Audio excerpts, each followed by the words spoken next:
여러분 안녕하십니까? 오늘이 3월 13일인데 미국 시간으로는 3월 12일입니다. 마침 그 미국 바이든 대통령하고 그리고 트럼프 전 대통령이 각각 오늘부로 공화당과 민주당 후보로 확정이 됐습니다. 이제 그 선거에 필요한 그러니까 후보가 되기에 필요한 표들을 각각 오늘 날짜로 확보를 해가지고 이제 둘이 금년 11월 5일 날 맞붙게 됐습니다. 지난주에는 국제정치적으로 이제 다시 전쟁의 세계가 되는 거 아닌가 하는 정도로 전 세계적으로 군사적인 그런 움직임이 많이 있었습니다. 그래서 그 이번 주 주제를 21세기도 전쟁의 세기인가, 21세기는 상당히 그 평화로운 시기가 될 것이라고 기대를 하고 우리가 그 24년 전에 2000년대를 맞이했는데 그렇지 않다는 것으로 이제 증명되고 있는 것 같습니다. 제목은 제가 그 Another Bloody Century, 이거는 책의 제목인데 아주 그 유명한 학자의 책의 제목입니다. 저 책도 그 나왔을 때 많은 사람들이 설마 21세기가 무슨 전쟁의 시대가 되겠어 라고 하면서 이 비난을 받았던 책인데, 그분이 저 책이 나온 것은 2007년이었습니다. 그때 예측한 것이 너무나도 정확히 맞아떨어지는 그런 즈음이다라는 생각이 들었습니다. 그래서 오늘 전 세계가 뭐 전쟁을 하고 있다라기보다도 전쟁이 날 것 같아서 전쟁에 대비하고 있다라는 주제로 말씀을 드리도록 하겠습니다. 지난주에 제가 트럼프 대통령이 잘 나가고 있다라는 그 말씀을 드린 이후에 약간의 그 진전이 있는 상황을 먼저 소개를 하고 그리고 본론으로 들어가도록 하겠습니다. 바이든 대통령이 3월 7일이죠. 그 월요일 날 제일 중요한 연설이라고 말할 수 있겠습니다. 1년에 한 번씩 하는 대통령의 State of the Union Address라는 것이 있는데 거기에서 그 연설을 했습니다. 바이든 대통령이 엄청나게 허약해 보이는 그런 사람이었는데 1시간 내내 아주 씩씩하게 큰 목소리로 이 소리를 질러댈 정도로 연설을 했습니다. 그럼에도 불구하고 바이든의 지지는 별로 올라가고 있지는 않은 것 같아요. 그래서 바이든하고 트럼프가 뭐 경제라든가 뭐 범죄 문제라든가 뭐 이민이라든가 인플레이션이라든가 이런 모든 문제에서 앞서고 있다. 트럼프가 앞서고 있다. 여러분들이 뭐 숫자를 보시면은 뭐 경제가 제일 중요한데 37%대 49%, 그러니까 뭐 한참 앞서고 있는 이런 상황이 지속이 되고 있습니다. 바이든 대통령이 그 연설을 하는데 그 뒤에는 상원의장과 하원의장이 앉습니다. 이건 뭐 미국의 전통적인 관례인데 상원의장은 부통령이죠. 부통령은 그래도 박수도 치고 일어섰다 앉았다 했는데 그 뒤에 하원의장 공화당 하원의원입니다. 존슨 하원의장은 참 고개를 설레설레 흔들면서 말이 되지 않는다, 아주 그 언짢은 표정을 1시간 내내 짓고 있는 그런 모습을 봤습니다. 월스트리트 저널에서는 이렇게 나왔더라고요. 조 바이든 올드 옐러, 그러니까 조 바이든 대통령은 나이 많은 옐러는 괌 지르는 사람, 소리 지르는 사람이다, 이런 뜻입니다. 어떤 특별한 내용이라기보다도 트럼프 대통령을 전임자라는 말을 열몇 번이나 썼는데 전임자가 잘못하고 자기는 잘하고 있다라는 내용으로 얘기를 했는데 미국 국민들이 그렇게 생각하고 있는 것 같지는 않아요. 그 연설에 대해서 공화당 상원의원인 상원의원이 평가를 했는데 dithering and diminished, 그러니까 그 영어를 해석하면은 안절부절하다가 이제 디더링입니다. 그러니까 바이든 대통령은 안절부절하고 그리고 허약한 모습을 보이고 있다. 뭐 그 올바른 평가라고 저희들이 이렇게 들었을 때도 그런 느낌을 받으면서 들었습니다. 폭스뉴스는 뭐 트럼프를 지지하고 바이든을 반대하는 그 방송인데 여기에서 제시 워터스라는 저 사람도 방송을 참 시원시원하게 하는 사람입니다. 그 사람은 이렇게 얘기했습니다. 바이든 just screamed. 바이든이 그냥 소리만 질렀는데 1시간 동안 소리를 질렀는데 그 이유는 자기가 아직도 살아있다는 것을 과시하기 위해서다라고 아주 잔인한 혹평을 하는 것을 봤습니다. 그러니까 살아있음을 과시하기 위해서 소리를 질렀는데 지금 미국 사람들은 저거 하기 위해서 뭐 우리말로 하면은 그 아편 맞았다는 얘기 있죠. 그 힘이 없을 때 그냥 강심제 맞고 한 거다라고 이렇게 그런 조롱하는 그런 얘기도 나오고 있을 정도입니다. 하여간 뭐 최근에 다시 여기저기서 연설하는데 그 프롬프터를 잘못 읽어가지고 헤매고 그러는 모습을 또 계속 보이고 있는 중입니다. 예. 미국 사람들, 우리나라 방송에서는 미국 국민들이 분노해서 누구도 찍을 사람이 없다라고 하는 것이 바로 저 여론조사를 본 것 같아요. ABC에서 조사를 했는데 도널드 트럼프가 잘한다가 36, 조 바이든이 잘한다가 33, 둘 다 못한다가 30. 저걸 보고서 뭐 미국 국민들이 이제 화가 났다라고 하는데 지금 대통령은 한 표라도 많은 사람이 되는 겁니다. 그리고 현실은 지금 두 사람 중에 한 사람이 되는 겁니다. 도널드 트럼프가 유리하다라는 그 데이터라고 보시면 되겠습니다. 제가 이제 캡처를 하다가 잘못해서 눈을 감고 있는 장면인데 저 칼 로브라는 사람은 진짜 그 천재 같은 사람입니다. 그러니까 방송에 나올 때마다 자기가 데이터를 다 써갖고 나오는데 ABC 입소스 폴을 보니까 바이든은 이미그레이션은 그 이민 문제죠.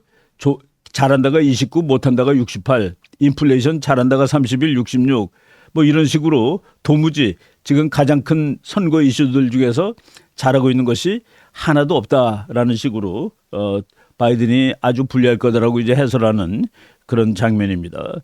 저 사람은 1년에 책을 한 200권 이상씩 뭐 쉬지 않고 읽는 아주 그 머리 좋은 전략가인데 옛날에 그 아들 부시 대통령 때 백악관에서 이제 근무했던 그런 사람입니다. 예, 오늘 제 이 강의에 본론으로 들어갈 텐데 국제정치학자들, 역사학자들 그 사람들한테 우리 지구의 역사, 인간의 역사에서 가장 잔인했던 세기를 친다면은 어느 세기냐? 뭐 거의 대부분 학자가 20세기가 제일 잔인했다라는데 다 동의하고 있습니다. 20세기는 1900년서부터 1999년까지를 얘기하겠죠.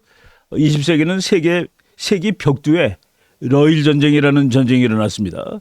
그리고 1차 대전, 중일 전쟁, 2차 대전, 냉전 시대 때 한국 전쟁, 월남 전쟁이 일어났고 그리고 중동 전쟁이 여러 번 일어났고 걸프 전쟁 등 정말 문자 그대로 사상 최악의 전쟁 시대가 20세기였다라는 데 대부분이 동의합니다. 그리고 20세기가 끝날 무렵에 소련이 망했죠. 그래서 이제 핵전쟁은 앞으로 없을 거다라는 그 낙관적인 시점이었습니다. 그 새로운 시대가 시작돼서 이제 21세기는 평화로운 시대가 올 거야라고 이제 기대를 했었는데 사람들은 뭐 낙관적으로 기대하는 걸 좋아하는지 20세기가 시작될 때도 엄청나게 낙관적이었습니다. 그 낙관적인 이유는 그 당시에 그 무렵에 그 기관총이 발명이 되었는데 여러분 그 기관총은 뭐 그냥 사람을 떼죽음을 하는 그런 기계죠.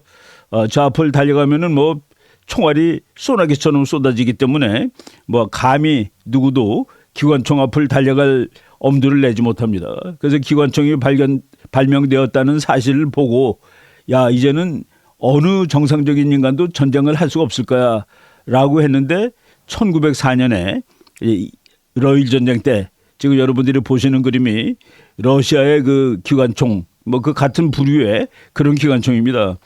일본 군인들이 저 총알이 그냥 소나기처럼 억수로 쏟아지는데도 달려가는 모습을 보고 전 세계 사람들이 그때 참 뭐 입을 다물 수가 없었습니다.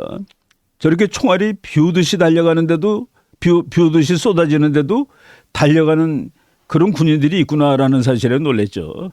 저거보다 더 무서운 무기가 나온 이후에도 인간들은 계속 싸우고 있습니다. 그런데 뭐 낙관론이 이제 그 많이 풍부했는데 여러분들이 보시는 저 학자는 존 뮬러라는 오하이오 대학 교수입니다. 제가 그 오하이오 대학에 전쟁에서 공부하러 갔을 때 이제 만나보고 그런 교수인데 이 사람은 엄청난 낙관론자입니다. 1989년에 그러니까 소련이 망하던 해죠. 그때 이제 Retreat from Doomsday라는 거는 핵전쟁 나서 지구가 다 끝난다. 그걸 둠스데이라고 합니다. 근데 이제 둠스데이는 이제 없어져서 우리가 둠스데이에서 그러니까 다 죽는 날로부터 벗어났지라는 아주 참 엄청나게 낙관적인 책입니다. 저기에 그 부제가 The Obsolescence 오브 메이저 워, 이제 강대국들이 전쟁할 일은 거의 없어 라고 아주 낙관적인 책을 썼죠. 그리고 바로 2021년에도 뭐 제가 그 최근에 있는 책도 사서 읽어봤는데 또 스튜피디티 오브 워, 전쟁이라는 건 바보 같은 짓이다. 그래서 미국의 외교 정책은 이제 전쟁을 하지 말고 전부 다 타협이라든가 협상 그쪽으로 모든 것을 몰아가야 된다라고 얘기를 했습니다. 근데 이제 이렇게 낙관적인 생각을 가지고 있을 수 있는 거는 여러분 그 유럽의 역사를 한번 보세요. 프랑스하고 독일하고 영국이 정말 그 밥만 먹으면 싸움하던 나라입니다. 정말 몇백 년을 그렇게 싸웠죠. 영국, 프랑스, 러시아, 독일 정말 날 새는 줄 모르고 싸우던 나라인데 21세기가 된다면 여러분 한번 영국하고 프랑스가 전쟁을 다시 한다? 영국하고 독일이 전쟁을 하고 독일하고 러시아가 전쟁을 할까? 이걸 생각해 보면은 아예 전쟁할 리가 없지라는 그런 낙관론을 이제 가지게 합니다. 그래서 그 2000년 됐을 때 이제 적어도 조그만 나라들 이런 나라들은 싸울지 모르지만은 강대국들 사이에서 전쟁은 이제 끝났어. 그리고 이제 통계를 보니까 정말로 그 큰 나라들 사이에 전쟁은 없어요. 그래서 이제 드디어 인간은 전쟁이라는 수단을 이제 버리게 된 그런 좋은 세대를 맞이하게 되었다라고 이제 2000년이 시작되면서 많은 사람들이 그렇게 생각을 하게 되었습니다. 바로 그때 이제 2000년 시작되기 직전입니다. 1990년에 소련이 망했어요. 그러니까 냉전이 끝났습니다. 그 냉전 때 얼마나 많은 사람들이 참, 이제 핵전쟁으로 다 죽을지도 모른다라는 그런 그 불안감에 쌓인 세월이 끝나는데, 그래갖고 아까 앞에 있는 책에서 그 뮤엘러라는 사람은 이제 둠스데이에서 우리는 이제 끝났다. 둠스데이는 오지 않는다라는 책이 나온 바로 다음 해 1990년 6월 달입니다. 8월 달입니다. 8월 달에 그 논문을 하나 발표를 했는데 논문 제목이 놀라워요. Why we will soon miss the Cold War. 우리는 왜 곧 냉전의 시대를 그리워하게 될 것인가. 냉전의 시대가 끝났다고 전 세계가 좋아했습니다. 우리나라도 냉전의 시대가 끝나서 북방 정책하고 중국하고 친하게 지내도 되고 소련하고도 친하게 이제 러시아로 바뀌었죠. 그리고 북한하고도 이제 거래 틀 수 있다라는 그런 시대에 이제 냉전이 끝났기 때문에 세계는 더 어렵게 되었다. 앞으로 세계는 냉전의 시대를 그리워하게 될 것이다 라는 이런 말을 했습니다. 저 사람은 냉전 시대는 정말 평화의 시대였다라고 주장하는 사람이에요. 냉전 시대의 안전장치가 미국과 소련이 세계를 타이트하게 장악하고 있었기 때문에 작은 전쟁조차도 그 날 전쟁이 다 안 났는데 이제 그렇게 그 질서를 유지할 미국도 없어지고 소련도 없어지게 되면은 수많은 전쟁이 날 수밖에 없다라고 주장을 했는데 저 논문이 나온 이후에 유럽에서 뭐 대소 전쟁들이 참 많이 났죠. 그래가지고 미어쉐이머 교수의 논리가 맞다라는 그런 생각도 하게 됐습니다. 지금 제가 오늘 그 강의 제목을 따온 책이 바로 콜린 그레이라는 그 원래 영국 출신인데 미국에서도 대학에서 가르치고 미국 정부에서도 일하고 그런 사람입니다. 콜린 그레이라는 사람은 그 전략 이론과 전쟁 이론가 중에서도 좀 탁월한 사람인데 저 사람이 2007년에 Another Bloody Century, 여러분들이 21세기는 이 평화의 세기라고 낙관하고 있는데 또 다른 피바다의 세기가 될 겁니다라는 책을 쓴 겁니다. Future Warfare, 미래의 전쟁에 이제 버튼 누르고 있는 그 장면이죠. 그 밑에 그 플라톤의 말을 인용을 했는데 플라톤은 뭐 정말 2500년 전에 그 그리스의 철학가입니다. Only the dead have seen the end of war. 뭡니까? 죽은 자만이 전쟁의 끝을 볼 수 있다. 살아있는 사람은 전부 전쟁을 보게 된다라는 그런 얘기인데 저 책에서 주장한 것은 역시 이제 전쟁의 시기는 끝나지 않았고 그리고 전쟁을 막으려면은 전쟁을 대비하는 수밖에 없다.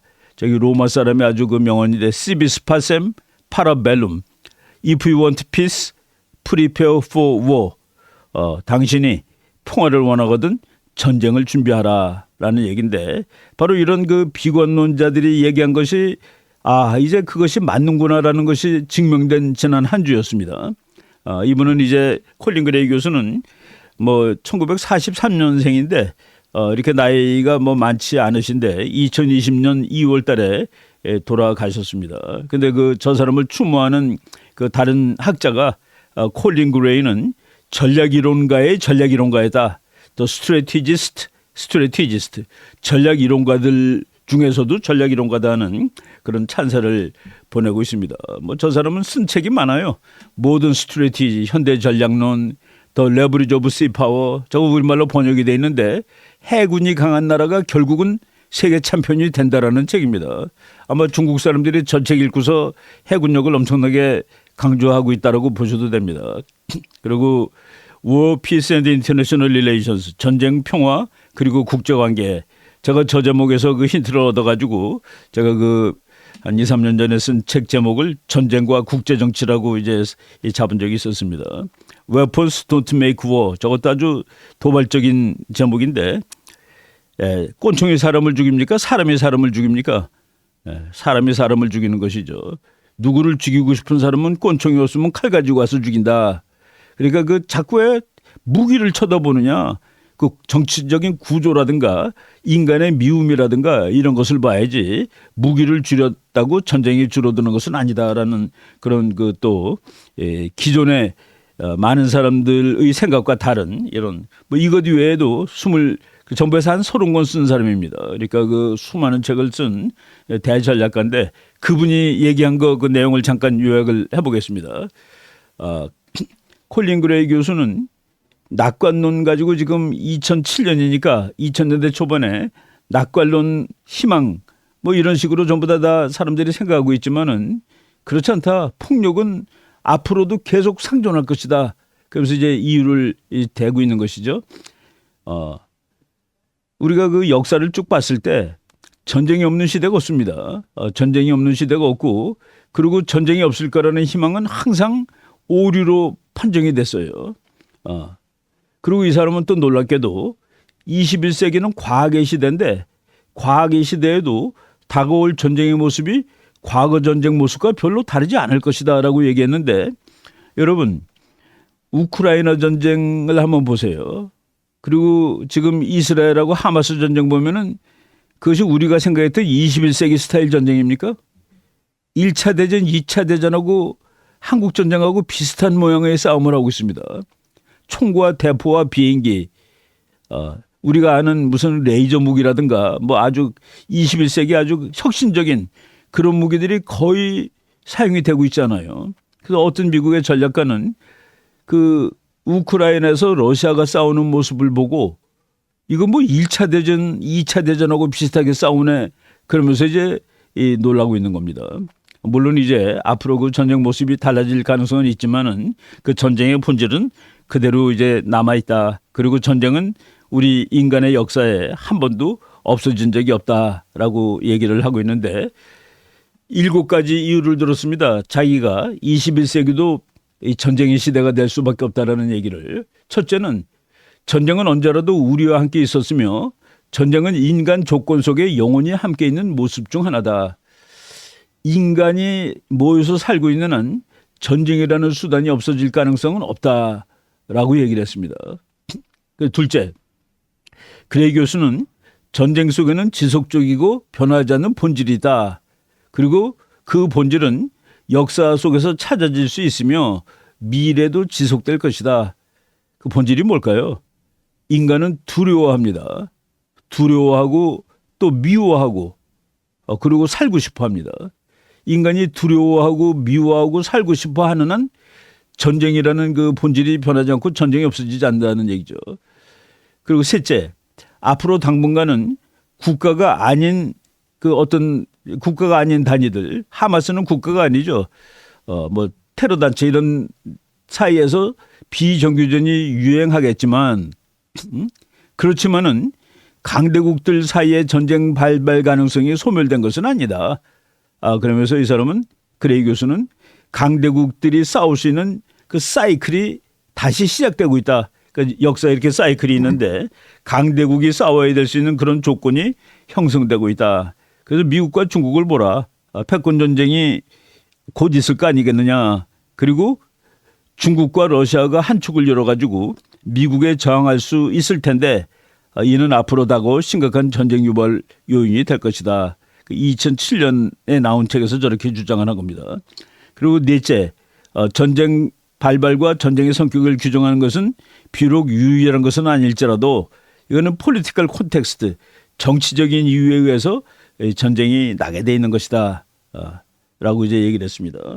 그 다음에 다섯 번째, 전쟁은 사회적이고 문화적인 성격도 가지고 있다. 전략적인 행동이면 물론인데 전쟁을 수행하는 공동체의 성격을 반영한다. 여러분 그 우크라이나가 약한 나라죠. 우크라이나가 약한 나라인데 끝까지 싸우겠다고 그러는 겁니다. 그 전쟁을 수행하는 우크라이나는 공동체의 성격이 지금 반영되어 있는 것이죠. 여섯째, 전쟁은 선형적인 진화 과정을 거치며 변하는 것은 아니다. 선형적이라는 것이 이렇게 쭉 올라간다는 소리예요. 쭉 좋아진다. 이게 아니다는 얘기입니다. 예상하지 않았던 일은 항상 일어날 수 있다. 올라가다 툭 떨어질 수 있다라는 그런 얘기를 하는 겁니다. 일곱째, 국제제도, 국제법, 그리고 규범 및 윤리적인 수단을 통해 전쟁을 규제, 통제에 제한하려는 노력은 추가할 가치가 있다. 이거는 뭐 낙관론자들, 이상주의자들이 항상 하는 거죠. 그러나 이 같은 노력을 통해 얻어지는 효과는 언제라도 허약하며 위험한 것이다. 평화조약 맺어봤자 별로다. 평화조약 맺어봤자 별로라는 겁니다. 군비 축소 해봤자 별로다 이겁니다. 여러분 군비가 많다고 전쟁이 더 나는 건 아니에요. 6.25 때는 북한군 20만, 한국군 10만이고 탱크고 뭐고 지금의 10분의 1밖에 안 됐는데 전쟁 났습니다. 근데 6.25 때보다 군대도 몇 배가 넘는 지금 남북한이 다 그런데 무기도 남북한이 6.25 때보다 수십 배가 강할 텐데 지금은 전쟁 안 나고 있잖아요. 그죠? 무기가 줄어들었다고 평화가 오는 것은 아닌 것이죠. 콜린 그레이가 강조하는 것은 전쟁의 정치적 성격. 지금 제가 한번 얘기했는데 반복하겠습니다. 국가들은 두려움. 그렇죠. 옆에 나라가 힘이 세지면 두렵죠. 그리고 자기 나라의 명예를 위해서 이제 항상 전쟁 근거합니다. 그리고 생존이라는 게 제일 중요하죠. 그런 국가이기 때문에 전쟁을 한다. 그러니까 다른 얘기로 하면은 콜린 그레이 교수가 전쟁은 없어지지 않았다는 얘기는 국가들이 그 본능, 살려는 본능, 명예로워지고 싶은 본능, 그리고 이웃 나라들로부터는 두려움, 이것이 다 그대로 남아있다는 얘기입니다. 그래서 전쟁을 하는데 그런 조건이 인간이 사는 한 그리고 국가가 존재하는 한 쉽게 없어지는 것이 아니다. 그래서 전쟁은 영속적으로 있을 것이다라고 얘기를 해요. 영구 평화는 꿈이죠. 그러나 그 꿈은 즐거운 꿈만은 아니다. 이거 그 독일 폰 몰트케라고 이제 장군인데 전쟁은 신이 하나님이 만든 세계 질서의 한 부분이다라고까지 얘기했습니다. War is a part of God's world order. 하나님이 만든 세계 질서의 한 부분이 전쟁이다. 뭐 성경책에 전쟁 얘기가 정말 많이 나옵니다. 또 복습하면은 Only the dead have seen the end of war. 죽은 자만이 전쟁의 끝을 볼 수 있다. 참 전쟁이 이렇게 그 끝이 나지 않고 있어요. warfare 이 단어를 콜린 그레이 교수가 애써서 구분했는데 그냥 쉽게 치면은 war라는 것은 다툼입니다. 다툼. 인간사회에 다툼이 항상 있는 것이죠. 싸움이 항상 있는 겁니다. warfare는 그 다툼을 이제 공식화 시켜가지고 국가들이 제도화시킨 것이 전쟁이에요. 전쟁, 분쟁. 그래서 warfare 그러면 전쟁, 분쟁 조금 더 고급스러운 용어를 쓸 수 있습니다. 근데 싸움은 뭐 인간 사회에 어디 가나 있다라는 얘기인데 지난주에 전 세계적으로 그런 일들이 너무 많이 일어나고 있어요. 전쟁에 대비하고 있구나. 콜린 그레이가 말했듯이 전쟁에 대비해야 살 수 있구나라는 그런 노력들이 전 세계적으로 보이는데 바로 이제 어제 뉴스입니다. 대만이 말이죠. Developing Futuristic Laser Weapon, 레이저 웨폰이라는 거가 저거 개발된 지 한 30년 거의 돼 갑니다. 저거가 레이저포예요. 레이저포. 1996년 7월에 미국과 이스라엘이 공동 개발하던 무기인데 지금은 완성이 돼가지고 저게 어느 정도냐 하면은 여러분들 그 텔레비 보면 북한이 막 미사일 막 번쩍번쩍하고 막 쏘는 거 있죠. 다연장 포라고 쉬지 않고 쭉쭉 날아가는 포들. 그거를 맞춥니다 제가. 그래서 날아가는 것을 하늘에서 다 터뜨려요. 그걸 THEL이라고 하는데 Tactical High Energy Laser.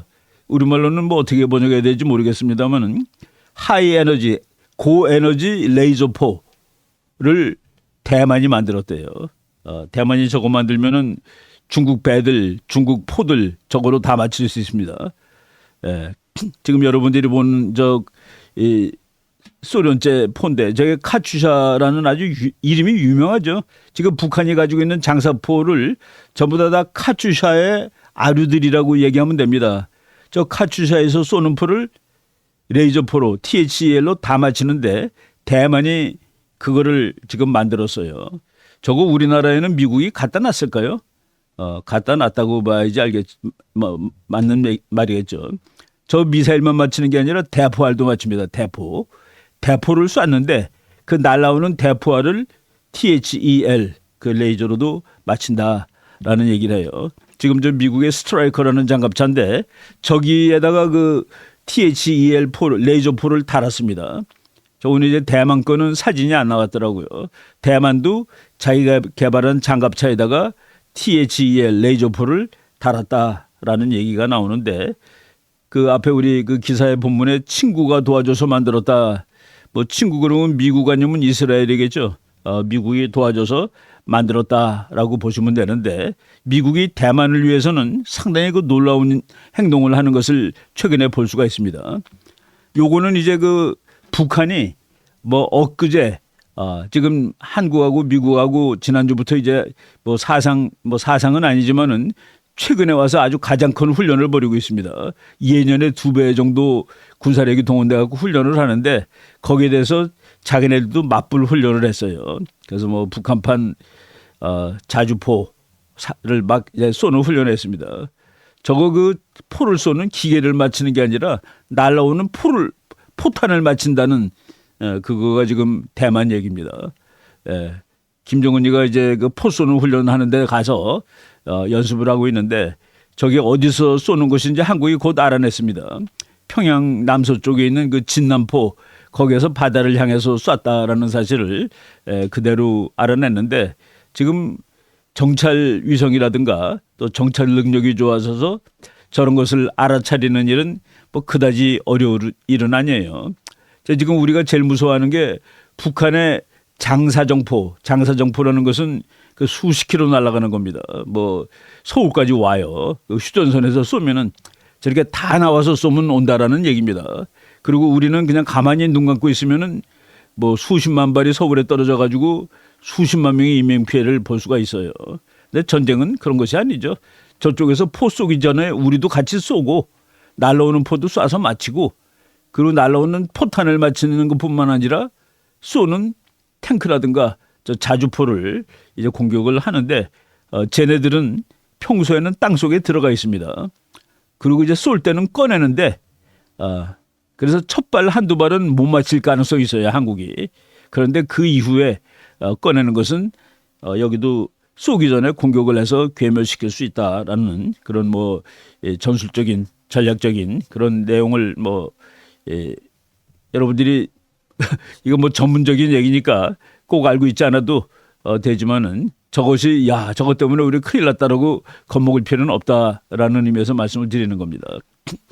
뭐 북한 군인들 뭐 나와서 이제 쏘고 그러는데 저 포탄 다 맞출 수 있는 포를 대만도 만들었다라는 그 얘기를 하고 있고 저거 이제 바로 저거를 일부러 쏴보는 거예요, 미국이. 그래서 그 북한이 이제 뭐 서울을 불바다로 만들 거야. 바로 저 무기가 있기 때문에 그 얘기를 할 수 있는 것은 사실입니다. 제가 뭐 다시 한번 그 미국에서 나온 북한의 포가 얼마나 많은지 포를 쏘면 우리가 어떤 피해를 입는지 이거를 뭐 미국 사람들이 뭐 우리도 다 이제 연구해 놓고 있겠죠. 미국은 그 랜드 연구소라는 군사 전문 연구소에서 저렇게 그 연구를 해놓고 이제 다 공개를 합니다. 공개를 하는데 저기 보세요. 그 서울 시내의 그 바로 위에 휴전선에 포가 잔뜩 있는 겁니다. 빨간 점 찍은 것이 북한의 장사정포예요. 저거를 이제 서울을 위협하고 있고 그래서 이제 아주 불리하게 계산하면 뭐 참 서울 인구가 1,000만 명 가까이 되는데 그 서울 인구가 뉴욕하고 필라델피아를 합친 것만큼 많다라고 그 미국 보고서에서 이렇게 쓰고 있으면서 휴전선에서 너무 가깝다는 것이 문제다라고 이렇게 얘기를 하고 있는데 지금 막을 수 있는 방법을 다 강구하고 있다라고 보실 수 있습니다. 지금 뭐 북한이 쏘면은 우리 군은 확고한 연합방위 태세를 유지하는 가운데 다 한번 막도록 노력하겠다라고 이렇게 얘기를 하고 있습니다. 재미있는 뉴스가 하나 나왔는데 핵 공격에도 견딘다는 이제 전투지휘소죠. 코맨드 포스트 탱고를 그 미국이 한국 기자한테 공개를 했는데 그 공개한 방송사가 JTBC입니다. JTBC가 상당히 그 북한에 대해서 좀 우호적이고 반미적이라는 걸로 알고 있는데 아무튼 JTBC 기자를 불러서 이거 다 보시라고 그리고 뭐 완벽하게 다 보여주진 않았지만은 상당 부분을 이제 공개를 했습니다. 이 공개를 한 이유가 뭐 여러 가지 의미가 있을 텐데 우리는 북한이 하는 무엇이든지 다 보고 있다 뭐 그런 뜻이라고 생각하면 됩니다. 탱고라는 건 TANGO를 이제 쓴 건데 탱고가 Theater Air Naval Ground Operation 이거 뭐냐면은 에어 하늘 네이벌 바다 그라운드 땅 그러니까 육해 공군을 전부 작전을 할 수 있는 작전 지휘를 할 수 있는 그런 그 지휘소다는 얘기입니다. 땅 속에 있고 화감 뭐 어디라는 것도 이제 뭐 저긴 밝히지 않았습니다. 뭐 성남이라고 이렇게 알려져 있는데 산 속에 화강암으로 된 10,000평짜리 전투지휘소라고 합니다. 거기에 그 미국 라카메라 대장이 그 한국 기자를 불러서 다 설명을 해준 것 같아요.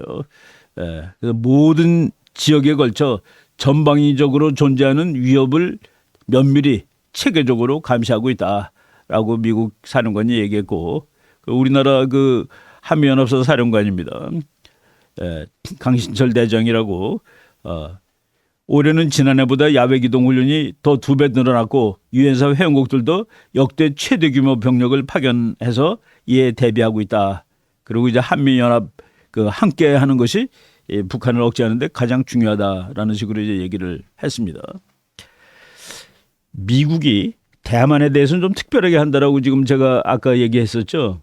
저기 이제 미국의 그린베레 부대인데 그린베레 부대가 지금 여러분들이 조금 이따 지도 보실 텐데 아주 놀라운 곳에 지금 파견됐습니다. 놀라운 곳에 파견됐을 뿐만 아니라 영구주둔한대요. 영구주둔.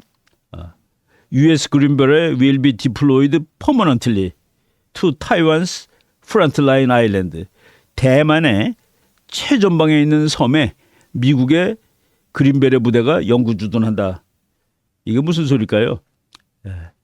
우크라이나 전쟁 당시에 미군이 우크라이나에 있었으면 소련이 전쟁 못 일으킵니다. 러시아가 전쟁 못 일으켜요. 바로 중국의 코앞에 미군 특수전 부대가 이제 배치되게 되었다라는 그 얘기를 하는 겁니다. 이거 저 어디에 배치됐느냐? 그 섬 이름이 금문도 팽후열도, 금문도 팽호도입니다. 금문도 팽호도가 어디 있는 섬인지 지도 한번 보세요. 금문도라는 섬은 중국에 붙어 있습니다. 대만이 이제 저쪽 큰 섬이 대만 섬이지만은 금문도도 대만령이에요. 그 금문도는 뭐 중국이 시장급 포도 갈기고 그러는 곳입니다. 그래갖고 모든 것이 지화되어 있는 그 요새인데 중국에서 6마일밖에 안 된다니까 10km밖에 안 되는 곳이죠. 평호도 여기에 미군 그린베레가 이제 상주한다. 중국에서 전쟁 나면 미국 육군이 싸우겠다는 소리를 지금 하고 있는 겁니다. 필리핀이 미국하고 모종의 안보 조약을 맺었어요. 중국에 대처하기 위해서 안보 조약을 맺었는데 그 안보 조약이 아주 의미심장합니다. 필리핀하고 미국이 대만 부근에 그 밀리터리 프레전스를 증대시키고 있다. 대만 부근에 미국과 필리핀군이 아주 자주 나타난다는 그런 뉴스가 나왔습니다. 자주 나타난다는데 더 제일 중요한 것은 그 필리핀 북쪽에 바탄제도라는 섬이 있습니다. 바탄제도에 어떤 시설을 만드는데 지금 현재는 군사 시설은 아닌 것처럼 얘기하고 있어요. 무슨 시설이냐? 지금 대만에서 일하고 있는 필리핀 노동자들이 한 15만 명 된답니다. 대만에서 전쟁 나면은 필리핀 노동자들을 전부 다 바탄섬으로 피신시키기 위한 거래요. 그 15만 명이 먹고 잘 수 있는 곳이랍니다. 잘 생각해 보세요. 15만 명이 먹고 잘 수 있는 시설이라면은 노동자들이 군인도 한 10만 명 이상 먹고 잘 수 있지 않겠습니까? 근데 그 옆에 있는 큰 지도 보세요. 바탄섬하고 대만하고는 바로 밑이죠. 미국이 지금 필리핀과 함께 대만을 막기 위해서 저렇게 그 시설을 만들고 있다라고 보시면 됩니다. 지금 이제 전쟁 준비를 하고 있는 중이죠. 또 지난주에 나온 뉴스인데 America's new partner against China. 중국에 지금 미국이 맞짱을 뜨고 있는데 거기에 좋은 친구가 누구냐? 인도예요. 인도가 항공모함 2척을 가지고 지금 중국이 갖고 있는 거랑 비슷한 급입니다. 그걸 가지고 지금 미국하고 같이 훈련을 하고 중국의 확장을 막는 데 노력하겠다라고 지금 얘기를 하고 있습니다. 인도하고 아주 친한 나라 중에 하나가 일본입니다. 일본과 인도가 스텝업 시큐리티, 그러니까 안보 그리고 and economic cooperation, 안보 및 경제 협력을 스텝업, 확 이제 늦는 거예요. 하기로 약속을 했다. 인도하고 일본이 거의 준군사 동맹으로 가고 있습니다. 이것도 다 3월 7일이니까 지난주에 일어난 일이죠. 트럼프 대통령이 우크라이나, 지금은 대만은 미국이 이제 군대로 가서 막겠다고 그랬다고 말씀을 드렸습니다. 지난번 3월 7일 날 미국 의회에서 한 말이에요. We will not walk away. 우리는 도망가지 않는다. We will not bow down. 우리는 꿇지 않는다. I will not bow down. 나는 꿇지 않겠다. 나 푸틴하고 싸울 거야. 라고 얘기했는데 2년 전에 전쟁 날 때 그때 많은 미국 사람들이 바이든이 엉성해서 푸틴한테 무시당했다라고 얘기를 했습니다. 전 세계 무대에서 독재자들, 깡패들한테 무시당하는 바이든 대통령 그랬는데 지금 전쟁 2년 하면서 자기는 물러서지 않겠다라고 얘기하는 거예요. 물러서지 않겠다라고 얘기하는데 전쟁 직전에 한 말입니다. 러시아가 우크라이나다가 군대를 잔뜩 갖다 놓고 있는데 바이든 대통령이 뭐라고 얘기했냐면은 우리는 Our forces are not and will not engage in the conflict in Ukraine. 미군은 우크라이나 전쟁에 개입하지 않을 것입니다. 라고 얘기한 거예요. 그러니까 러시아가 뭐 개입한다고 그래도 밀고 올지 모르는데 오라고 저건 뭐 환영사 써준 거 아니에요? 그런 식으로 얘기를 했었습니다. 그래서 그때 바로 2년 전 얘기죠. 이거 뭐 어제만 해도 세상은 평화스러웠고 우리의 적들은 조심성 있게 행동하고 국경은 안전했는데 물가도 안정적이었는데 범죄도 통제되고 있었는데 이게 모든 것들이 갑자기 나빠졌다. 근데 이렇게 나빠진 것이 조 바이든 때문이냐? 나는 그렇게 생각한다라고 리즈 피크라는 그 폭스뉴스의 그 해설하는 기자가 얘기를 했습니다. 그래서 그 바이든은 그때 이제 이미 78세죠. 지금 81세입니다. 금년에. 허약한 몸으로 대통령에 취임했다. 70대 중에서도 정력적이고 머리가 비상한 사람들이 많이 있다. 그런데 바이든은 그런 사람들 중에 하나는 아니다라고 지금 그래서 구조가 바뀌었는데 리더십의 문제도 국제 정치에 중요한 영향을 미친다라는 그 말씀을 드리는 겁니다. 교황이 놀라운 얘기를 했죠. 교황이 뭐라고 그랬냐면은 우크라이나 항복을 하는 것도 용기야라고 얘기했습니다. 지금 우크라이나가 항복하지 않으면 뭐 이제 우크라이나가 계속 전쟁을 하면은 이길 수 없어요. 그래서 솔직히 이길 수 없습니다. 사람은 죽고 이기지 못하고 그러니까 지금 수준에서 전쟁을 끝내라 그런 소리입니다. 땅을 많이 뺏겠죠. 땅을 많이 뺏겠지만은 그래도 지금 전쟁을 끝내는 것이 제일 좋은 방법, 좋은 얘기다 그랬는데 러시아에서는 교황의 언급은 이해할 만하다라고 환영하는 뜻을 보냈고 그리고 나토는 지금은 그런 말을 할 때가 아니다라고 얘기했는데 얼마나 많은 사람이 더 죽어야 전쟁을 끝낼 수 있는 겁니까? 우크라이나가 이길 수 있나요? 난 아무리 생각해도 이길 수 있다라는 그 생각은 들지가 않습니다. 예, 역사에 또 놀라운 일들이 일어나고 있는데 저쪽에 그 러시아하고 붙어 있는 그 스칸디나비아 반도라고 그러죠. 거기 노르웨이, 스웨덴, 핀란드라는 세 나라가 있었는데 노르웨이는 나토를 만들 때 나토에 가입을 한 나라입니다. 오랫동안. 그런데 핀란드가 바로 얼마 전에 그러니까 작년에 가입했어요. 작년에 31번째로 가입을 했고 스웨덴이 바로 3월 11일 날 엊그제죠. 엊그제 나토에 가입을 해가지고 32번째, 33번째 나라가 되었다. 나토 31번째, 32번째 나라가 되었다라는 얘기입니다. 여기 깃발 보시면 전부 다 여러분들이 무슨 공통점을 볼 수가 있습니까? 전부 다 십자가가 있죠. 다 기독교 나라였다라는 얘기입니다. 그런데 저희가 그 몇 주 전에 방송했듯이 스웨덴이 앞으로도 기독교 나라로 남아 있을 것이냐라는 생각에는 좀 여러 그 의문이 듭니다. 그래갖고 스웨덴하고 핀란드가 나토가 정말 30년 만에 가장 큰 훈련을 했는데 함께 훈련을 했대요. 저렇게 훈련을 해야지 전쟁이 안 나는 겁니다. 이제 미국 트럼프가 대통령이 혹시 되면은 나토 지원 끊겠어라고 얘기하니까 스스로 지키려는 그 마음이 더 다급해진 것이죠. 이렇게 세계가 전쟁은 그냥 대비하지 않으면은 전쟁을 맞이하게 되는 이런 세계가 된 겁니다. 그래서 그 스웨덴 깃발이 이제 나토 사령부의 그 본부에서 올라가는 그런 뭐 장면이 지금 다 나오고 있습니다. 스웨덴 같은 나라가 결국은 나토에 들어가지 않을 수 없는 그런 세상. 그러니까 우리가 생각했던 그런 낙관적인 세상은 아직 오지 않았다라는 말씀을 드릴 수가 있을 것 같습니다. 훈련하는 유럽 군대들 훈련하는 사진이에요. 그 여군들도 있더라고요.